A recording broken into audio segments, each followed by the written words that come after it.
Туркменистане остро остается проблема с нехваткой хлеба в государственных магазинах.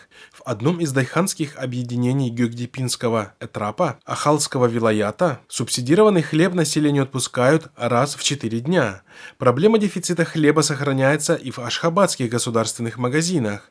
Чтобы успеть купить хлеб по субсидированным ценам, людям приходится выстраиваться в очереди задолго до рассвета, пишет радио Азатлык. Жителям столицы приходится вставать в очередь с 4 часов утра для того, чтобы суметь купить 3 буханки хлеба за 2 маната.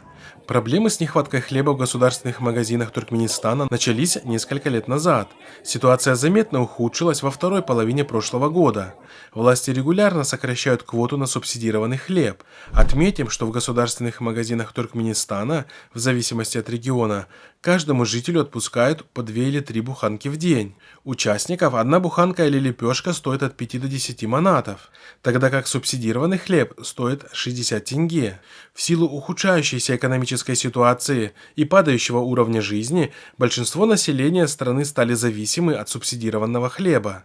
По официальным данным, Туркменистан ежегодно собирает более 1 миллиона 400 тысяч тонн урожая пшеницы, экспорт которой ежегодно наращивается. Естественно, это и приводит к удорожанию продовольствия внутри страны.